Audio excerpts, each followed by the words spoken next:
Hello, everyone. It's Dr. Toya, and I am back with another episode of the Black Doctor Spotlight.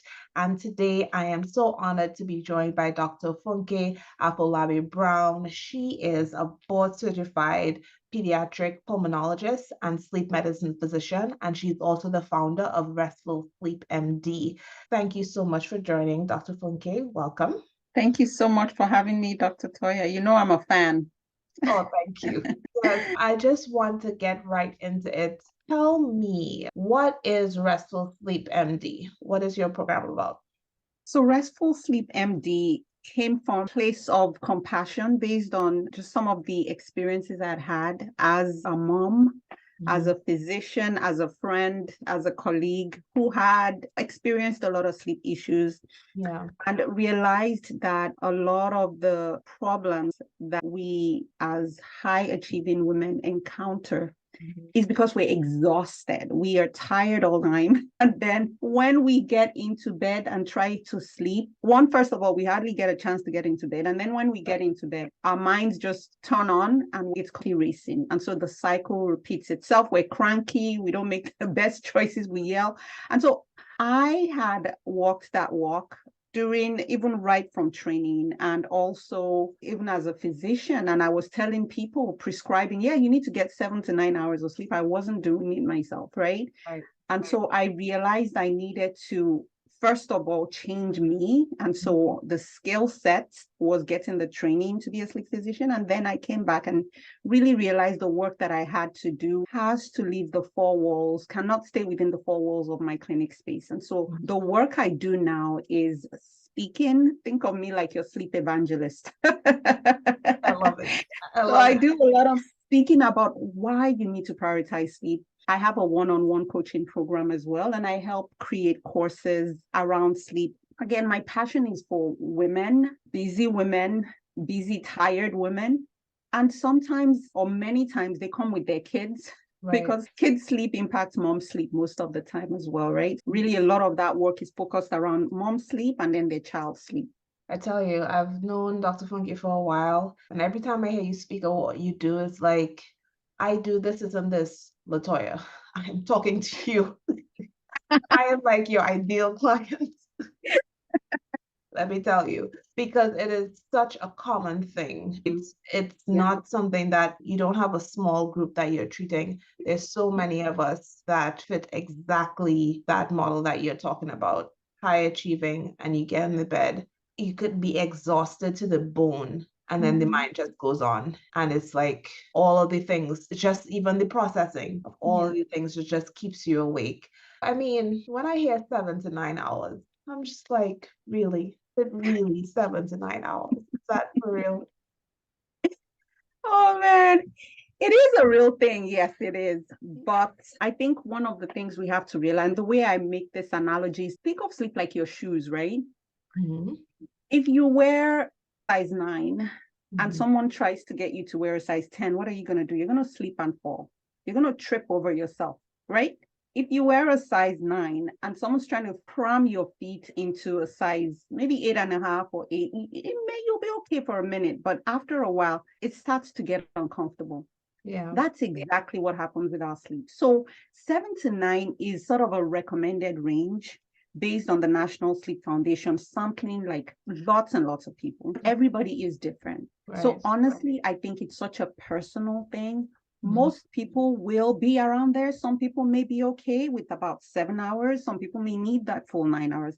And some people do okay on much less sleep. Right. There's actually a genetic condition that's associated with super short sleep. And, this is what it is. But if you're really honest with yourself, your body probably does ask for a little bit more. Yeah. It doesn't have to be perfect, but just a little bit more. And I hear people say, no, you're tripping because I sleep 6 hours and I'm perfectly fine. Because we've become so conditioned to sleep deprivation, we don't even know what good rest feels like. And so it's like, of course, I only need 6 hours because you're so chronically exhausted. Didn't even know there's such a thing like well rested. Right. And so I think really being true to yourself. Again, I do not sleep 9 hours, or I'm around 7.5 hours, and I do fine. But Right. it's the amount of sleep you need that makes you feel refreshed every day, Mhm. not just on the weekends, right? It Right. makes you refreshed every day, makes you feel alert during the day. So you're not downing several gallons of coffee just to stay Mhm. alert, and makes you feel like your best self. So it doesn't feel like people are walking around eggshells around you. You're not Right. losing quick because you're cranky and tired, right? So whatever that number is for you is what that number is for you.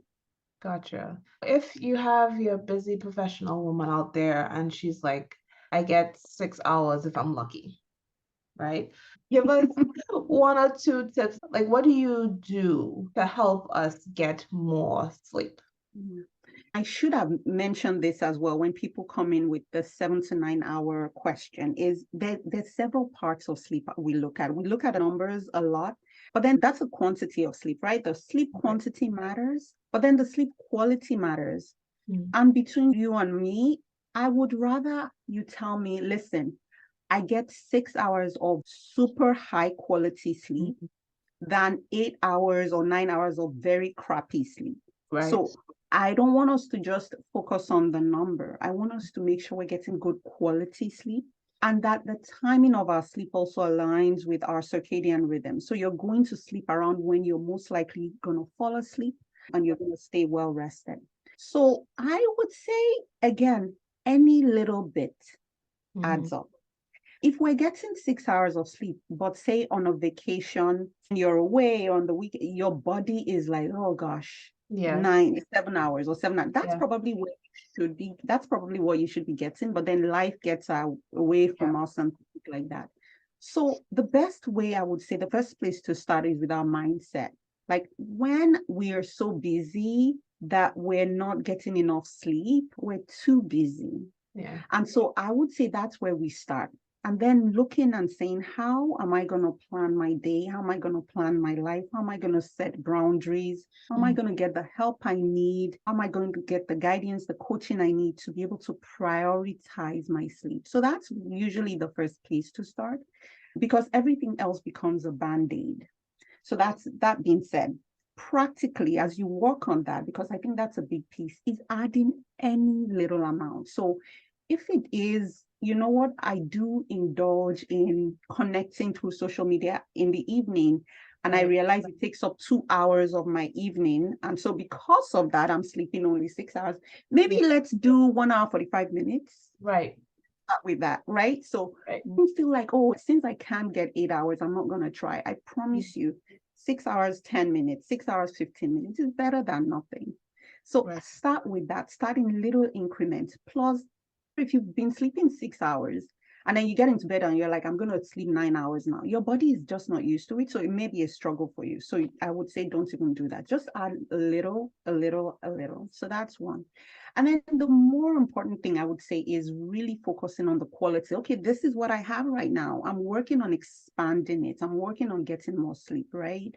Or I'm in a season of life where I'm just not able to get enough. How do I make sure that I optimize the quality of sleep? Mm. That's where like really practicing those super healthy sleep habits come in, thinking light exposure, minimizing light exposure in Mhm. the evening. And that's a big one. One, because our brains produce melatonin, which is the darkness hormone, and it really responds to darkness. It's once it's dark, our brains start to produce it. There's a small part of our brains, it's called the pineal gland, that produces that melatonin. It just kind of gets your body ready for sleep, right? Right. So if you're seeing a lot of blue light, aka your phone is in front of you, or the TV or video game or computer, your brain doesn't even know that it's blue light. Your brain just thinks it's Like, daylight. yeah. So really starting to cut back on that, because we want you to get into bed and be able to fall asleep. But if that blue light and the effect is still lingering, then the melatonin production is just not as robust. So that's one that I think we need to work on. And you know what? There's now on your phone, there's now light filter, right? You Right. can change the light contrast, which I think is great. But then the way it impacts our sleep is through just that arousal system we get, right? You get that text or you see that post that then now drives you crazy. And now you can't sleep because your mind is racing. You're just like, how am I going to respond? You know, Right. all the notifications and things. So if you can, I would say avoid using devices about 30 to 60 minutes before, but as much as possible, replace it with a bedtime routine that's calming, that's relaxing, that helps you kind of transition from your day to the evening. And that routine can be anything that works for you. Most of us that have kids have this incredible routines for our babies. We have the bath, we read the book. Sometimes we even massage them with Right. lotion. You know, they're just like ready to, they're just like plump and ready to sleep. And Right. then we just crash into bed. Right. No, we need a routine for ourselves. So have something that you can look forward to that helps you just really distress. And during that time, if you want to process a little with some journaling, if you want to add on some gratitude, just to really help you take things down several notches. If your mind is racing around your to-do list, have a little piece of paper next to your bedside that you could just write things down on. So I think that's also very helpful. A lot of people hear a lot about the caffeine and things like that. And well, some people are like, listen, my body is so used to caffeine. I drink it and I fall right asleep. I would say you're probably not getting very good quality sleep. You may be getting some, but because caffeine has a very long half-life. And so it stays in your system for about 6 to 8 hours. So if you're taking that iced dinner, 6 to 8 hours, right? So dinner is what, maybe 6 p.m. At 12 midnight, you're just about rid of the 50% of it. Right.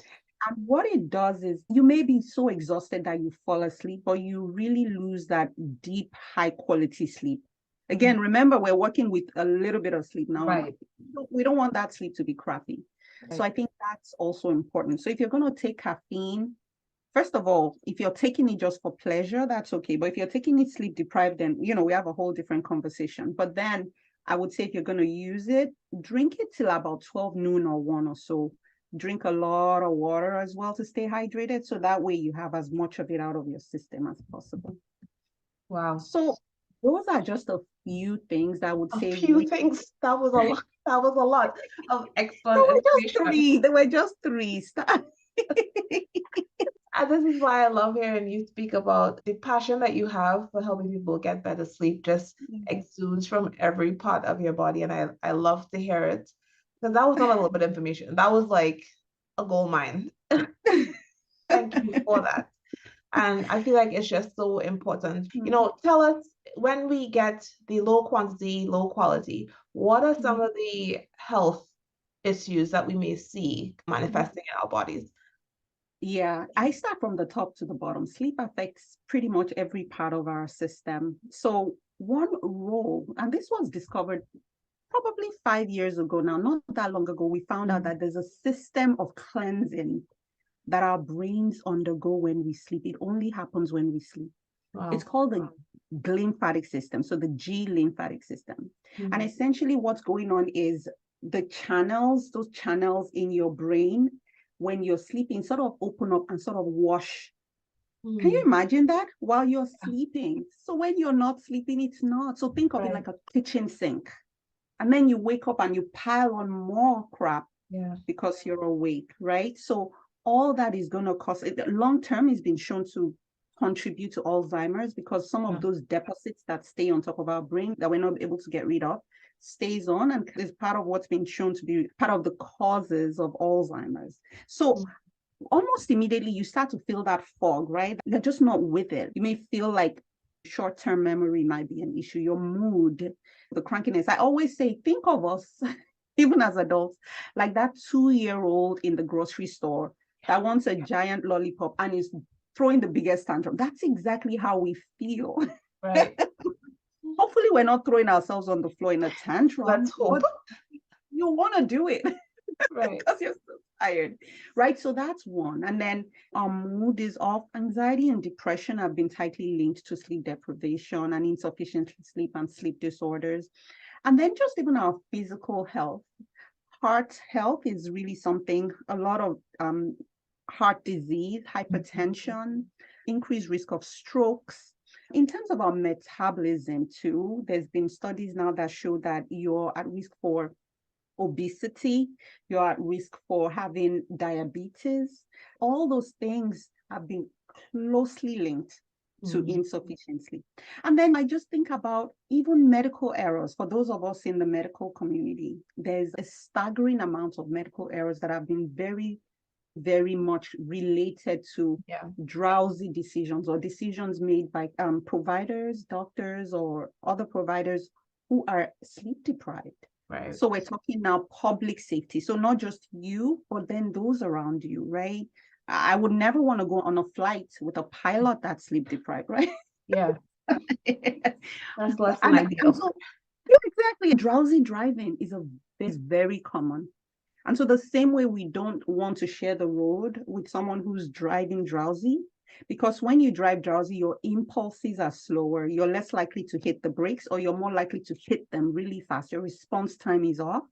And so that's one thing that puts other people at risk as well.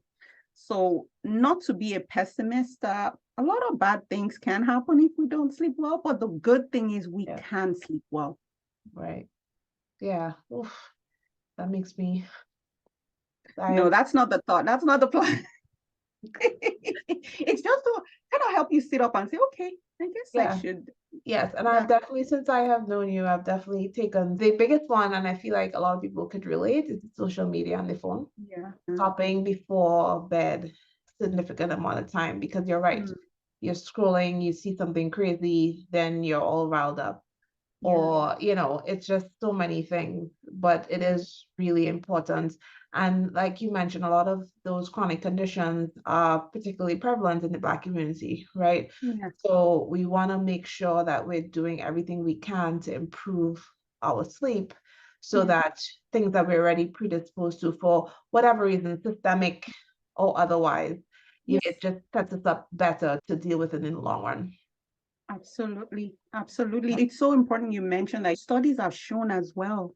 It's so sad that a Black community, right? Black women, actually Black women in about our age group, so sort of that midlife, are more likely to have insomnia and insufficient sleep than our white counterparts. And then we still have all these other issues, all these other medical conditions. And so it's a very, very important piece of the puzzle. And it's something that's relatively within some of our control. So genetics, if you have a family history of diabetes or hypertension, whatever it is, of course, that's there.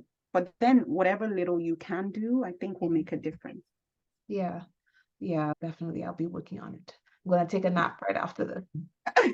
So tell me about napping. So if napping, does that count to your nighttime sleep, like your total sleep? Is it recommended? What do you think? I'm a lover of naps. I think naps are I think everybody should take naps, really. I think naps are good. They're part of my self-care. But I think you have to know yourself. And I always, even with this work I do, the question is why? Like, we still end up going back to your why. Why do you want to sleep better? Well, because I want to be less cranky. Why do you want to sleep better? Because I want to perform better. Why do you need a nap? Because I'm not sleeping well at night. Let's go to getting you to sleep well at night. So I would still say, let's try to optimize your night's sleep, where you can go through all the sleep cycles and get the full benefit. What a nap does is that it helps you take that edge off. It's good. It's actually been shown to be helpful for our heart health.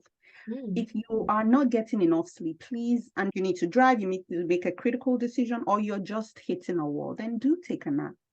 The only thing I would say is you want to avoid taking a very, very long nap, because what happens over the course of the day, there are two ways that our sleep is regulated. One is through what you call our circadian rhythm. And so that's that, like, it's daytime, I'm awake, it's nighttime, I'm asleep. So that's there. And that works with the melatonin and all that. And then the second is what you call our sleep drive or our sleep pressure, or some people call it the homeostatic pressure. And so what that does is it builds up over the course of the day. So you start off with no sleep debt, no sleep pressure when you wake up, right? Because you've slept well. If you've not slept well, then you probably have a little bit of sleep debt. But if you take a nap, what is happening? You're going to drop that pressure. If you take a super long nap, you're really going to drop that pressure. And you just might not have enough time during the day to build Okay, up back up. to be sleepy at night. So if you're someone who struggles with nighttime sleep where you're tossing and turning in bed, then you probably should not take a nap, because we really want to push that pressure as much as possible. But if all you have is, listen, I'm so exhausted, the kids, everybody's life is happening, but then I have this little time during the day to fit in a short power nap, usually I'll say about 30 minutes, that's completely okay. Again, as you continue to work on expanding and getting as much sleep as you can at night. I was gonna ask, so long is longer than 30 minutes for a nap? Yeah, about 30 minutes is what I reckon, 20 to 30 minutes. You just need a little bit to take the edge off.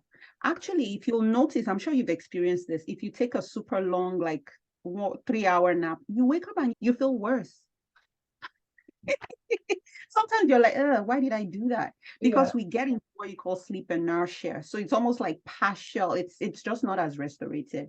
But if you take it, keep it short, maybe it sets an alarm or have someone wake you up after about 20 minutes, you will be good. Gotcha. Mm. That sounds short. It's Okay, yeah. but I'll trust the expert. So yes, I will trust the expert. For you, I'll let you do 35 minutes. How about Okay. that? Well, thank you. Sometimes it takes me like 30 minutes to fall asleep. Again, because of the all of the Yeah, the mental mind chatter. kicks in. Yeah. Mhm. But speaking of your expertise, why did you even get into this field in the first place? Like, what was your driving force? Again, it was, first of all, I burnt the candle on both ends. You know how people say they were burnt out, like when they started working as an attendant? I was burnt out like in medical school. Wow. Yeah. I was exhausted because I was burning the candle on both ends. And some people tend to be more sensitive to the effects of sleep deprivation than others. I have literally almost made like life-altering decisions while sleep deprived. And thankful for my husband who says, you know what, sleep. Right. Tomorrow will take, you know what I mean? So I was very, very sensitive. And so struggling with it for so long, and having my own kids Mhm. during training, it was just incredible. Yeah. So my kids were not sleeping. And then when I get into bed to try to sleep, I can't, because Um, I can't sleep. And so I think that, and then realizing I needed to start to prioritize myself, because it was like, where is this going? Right? I'm cranky, I'm anxious, I'm really not showing up the best version of myself. And so working on those things, prioritizing my health, prioritizing sleep as a critical part of my health. And I saw it was like night and day. And it was almost like, when you've seen something, you can't unsee it. And yeah. then I went and got training. Actually, when I went into training, it was more to help, because I also am a pulmonologist. It was more to help people, children sleep and breathe better.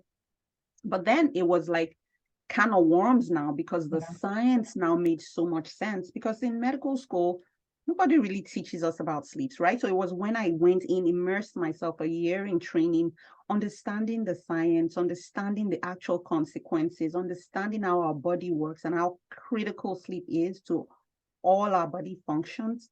I just had to do it. I just had to do it. So that's how I came here. I am thankful that you're in that space because apart from my personal issues, like I know it's a big problem for a lot of people. Mm. So I'm Yeah. so glad that you're doing this work. I ask everybody that I interview, what does it mean to you to be a Black physician, especially a Black sleep physician, where I feel like not a lot of people look like you in that space?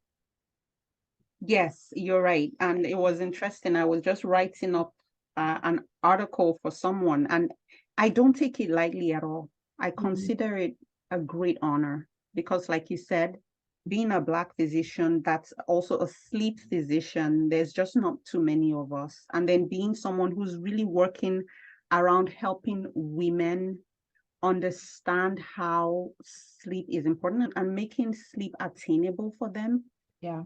it's like a calling. I was called to do this. So I see it as a great honor. And I see that because not many people look like me who do the work that I do, I see it as also a great honor that women that look like me trust Yeah. and come, because I get it.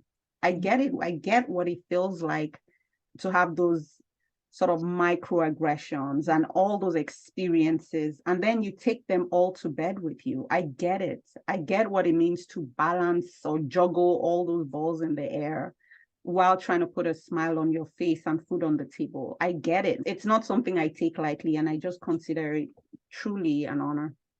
Yeah. Well said. We all feel the same way. Every time I ask that question, it's all a variation of the same thing, that it really is an honor to be in this position. So thank you for sharing that. Yeah. So where can people find Restful Sleep MD? Yes, so thank you for having me. My website is a great place to connect with me. It's restfulsleepmd.com. I also have a coaching program where I offer one-on-one coaching for women. And so that's definitely a place where you can connect and we could talk and see how I could help. I'm also on the social media. So I'm on Instagram as well as LinkedIn. On Instagram, I'm Restful Sleep MD. And then on LinkedIn, I'm Doctor Funke Afolabi-Brown. Great. And we will include all of that information. And of course, you can find her on bydefault.com. She's one of our physicians that are featured. And I mentioned this before, we are doing other things that are still important to the community and to your body and your health without just doing straight the pulmonology or pediatric pulmonology. Like your work with sleep is just as important as your clinical work with your pediatric patients. And I really wanted to make sure I highlighted physicians who are doing other things, because it may not even occur to someone that you exist, right? That there's somebody like you doing this work. So I'm really glad that I got a chance to do this interview so that people know that there is help out there. And you've dropped so many gems. It's just like, oh, make sure you save this one, because it can definitely, I feel like, improve people's lives just by watching this. Right. So thank you so much, Dr. Funke. It was an absolute pleasure. Thank you so much for having me. All right. Is there anything you want to leave our audience with before you wrap up? Well, usually what I say sounds pretty cheesy, but it's That's the okay. fact that if you prioritize sleep, you can radiate your inner brilliance. And literally, that's what it is. We all have that spark. And sometimes sleep deprivation, life exhaustion gets in the way of that, or people seeing the light. Prioritize sleep and let's get you just like shining again. Yes, I love it. I love it. Thank you so much. All right, everyone. This has been another great episode of the By Default Black Doctor Spotlight. We'll see you next time. Bye.